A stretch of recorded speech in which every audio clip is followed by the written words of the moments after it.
going to go to the man that holds all the purse strings for the country, the Chancellor Jeremy Hunt. Chancellor, lovely to see you. Thank you very much indeed. Big day for you today at conference. Good morning, Eamonn. Yes, it's a big day. Every day is a big day here in Manchester, but yes, good morning. Nice to see you. So tell me this. Why can't you just buy the next election? Why can't you hold the purse strings to secure more time in power? You could just spend money. You could spend money in HS2. You could spend money on anything that you wanted. Why don't you? The answer to Eamonn's question is because we had that before with the last Labour government and they ran out of money. And the truth is that there are no shortcuts. What I'm going to be saying to the Conservative conference today is that if we want faster growth and an end to taxes ever getting higher, we can do that, but it's not a shortcut route. We have to take the difficult decisions. And with Rishi Sunak, we have someone who's prepared to take those difficult decisions. But, Chancellor, just be honest with us. How broke is the country?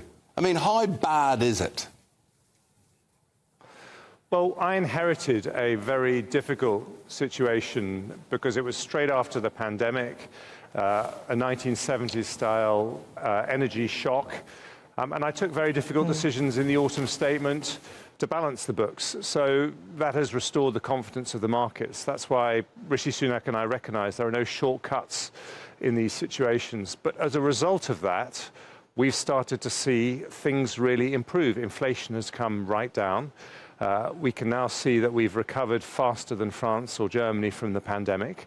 And if we want to end taxes ever ratcheting higher, then we've got to continue to make it easier for companies to expand, and we've got to be more efficient in the way we spend taxpayers' money, including reforms to the welfare system. If we're prepared to take those difficult decisions, and Rishi Sunak is, then we can get to faster growth and ultimately bring down taxes. It's interesting, you talk about inflation. You know, on my drive in this morning, I was driving past a petrol pump and I thought to myself, gosh, every time I drive past, the price has gone up.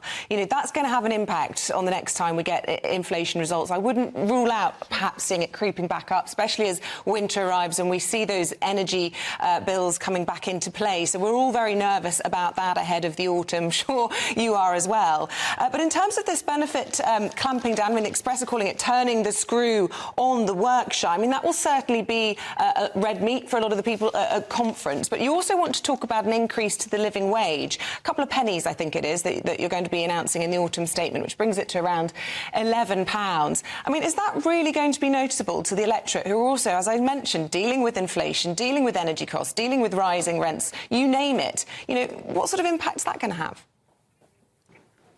Well, first of all, on your inflation point, Isabel, it never comes down in a straight line, and it's down by from over 11% to 6.7% now. That's a drop of 40%. Again, because we've been prepared to take difficult decisions to get there. But when it comes to welfare, we've got nearly 1 million vacancies across the economy.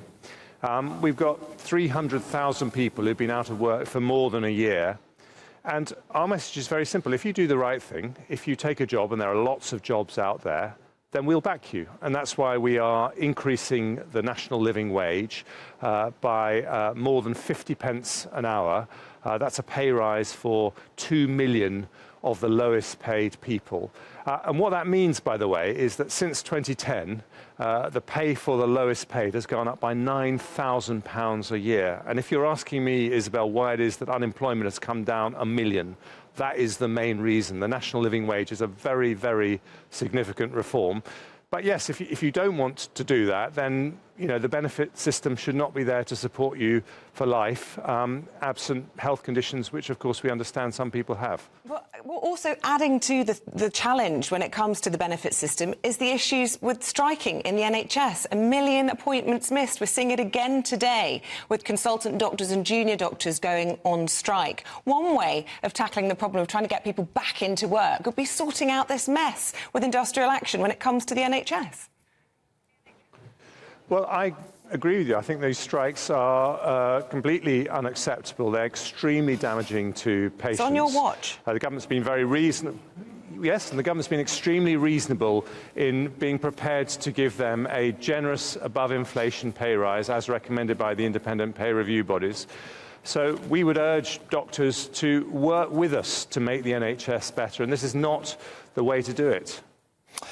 Tax cuts, are they the way to do it? Why can't the Levelling Up Secretary Michael Gove say out loud he would like to see tax cuts? And the point I'm getting to, Chancellor, is how on earth are you going to win this next election without tax cuts?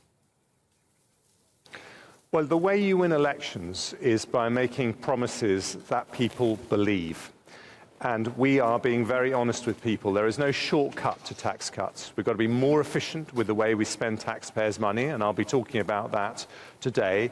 If I gave a big tax cut this year, it would be inflationary, because you'd be putting money in people's pockets, which would boost up demand, which would ultimately mean prices go up as well. So this is not the right time. But as a Conservative, do I want to bring down taxes? Yes, I do. And what I'll be saying is we're prepared to take the tough and difficult decisions for the long term that mean that we do have a lower taxed economy. And with Rishi Sunak, you have a leader who doesn't shy away from those difficult decisions. Well, it's interesting. I mean, you said the way you win elections is making promises that people believe. Well, the way you won the last election was the promise of HS2 and the promise of the Green Agenda, neither of which you're sticking to, both of which it sounds as though, certainly with HS2, we expect it to be abandoned. We've seen the decision on the Green Agenda. So why should they believe anything that you say ahead of an election? Well, what I would say is the reason that we won the last election is because people wanted to get Brexit done. And we have delivered that. We've left the EU cleanly. Boris started that process, but Rishi Sunak also delivered the Windsor Framework, which was a formidable achievement. But when it comes to other commitments, you'll have to wait and see what announcements we make. But in terms of the Green Agenda, we are continuing to reduce emissions by more than any other major country, but we need to carry the public with us. We need to do it in a way that is fair to people who are struggling to make ends meet. And I think the way we've done this is balanced and proportionate, and ultimately means we're more likely to get to net zero with the support of ordinary families who would otherwise have found it very, very challenging. Chancellor, you hold the purse strings. Are you really saying that the doctors and this striking, it's futile? It's not going to lead to anything? Well, we've been very clear that what we offered them was an above-inflation pay rise. That was a final offer. It was not the government's recommendation. It was recommended by the independent pay review body. And I don't think the public would say it's fair to increase taxes on people earning less than £100,000 to give an even bigger pay rise to people earning more than £100,000, which is what consultants are asking for. But how are you going to bring this to a conclusion? Because they're not striking enough. They're not like a lot of workers traditionally who would strike and then it would affect their pay packets. They're not striking enough for this to affect their quality of living and whatever, but the disruption and the waiting lists grow and grow and grow, and people suffer and suffer. And if there's no resolution in sight, you have no intention of breaking ranks and settling. They have no intention of doing it either. Goodness me, where is this going? Well, I hope that everyone will have discussions not about pay but about other things that we can improve in the NHS, which we need to talk to doctors, we need to work with doctors. I was Health Secretary for a long time. I think they're amazing people, but I have to say that this is doing a massive disservice to patients, and I really hope that it ends as soon as possible. You made the point earlier that tax cuts would be inflationary. Can you rule out on this programme then any cut to inheritance tax?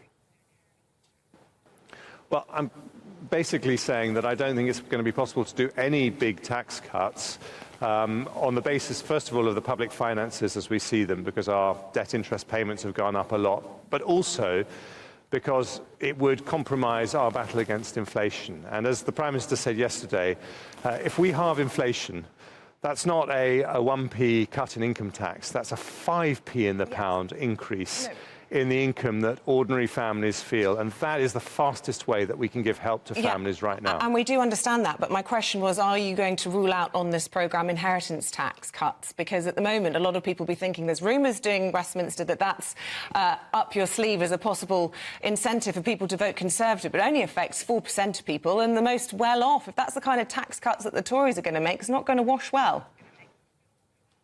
Well, I'm saying that no tax cuts are possible in a substantial way at the moment. So it's not just inheritance tax, it's income taxes, all the different taxes that people look at. If we start having big tax cuts, it would be inflationary. And when we've got inflation at 6.7%, it's come down a lot, but it needs to come down a lot more. And the fastest way we can give help to families who are finding life really tough is to get inflation right down. And that's the priority of me and the Prime Minister. Well, I've asked you about how do you plan to win the election without tax cuts, and you've given me an answer on that. How do you win the North without HS2 and the embarrassment of holding your conference there in Manchester? Well, Eamonn, you're just going to have to wait at the appropriate time. We'll make our announcements. I would just say that as Chancellor, I can't look at the fact that it costs us 10 times more to build high-speed railways in this country than it does in France, and do absolutely nothing, because this is taxpayers' money that's paying for this. But you'll need to wait and see at the appropriate time. We'll make the announcement, and then you'll be able to ask me all those questions. OK. I just want to ask you lastly, this is the first conference for Rishi Sunak as leader. Do you think it'll be his last? No, I don't. And I think what you're seeing with Rishi Sunak is someone who has, first of all, formidable ability, who works incredibly hard, but also has an ability that I have never seen before in my political life to cut through really difficult problems by getting his head around the detail. And we've seen that with the Windsor Framework, which solved this very long-running sore of the Northern Irish issue in the Brexit agreement. We've seen it with joining the Trans-Pacific Trade Agreement, the Atlantic Declaration, and you're going to see a lot more of that, not just this week, but in the months ahead. And I think that's why people will say that we're onto a really good thing. Chancellor, have a good speech today. Have a good rest of conference. We appreciate your time this morning. Thank you. Thanks, Eamonn. Thanks, Isabel. Thank you. Thanks very much.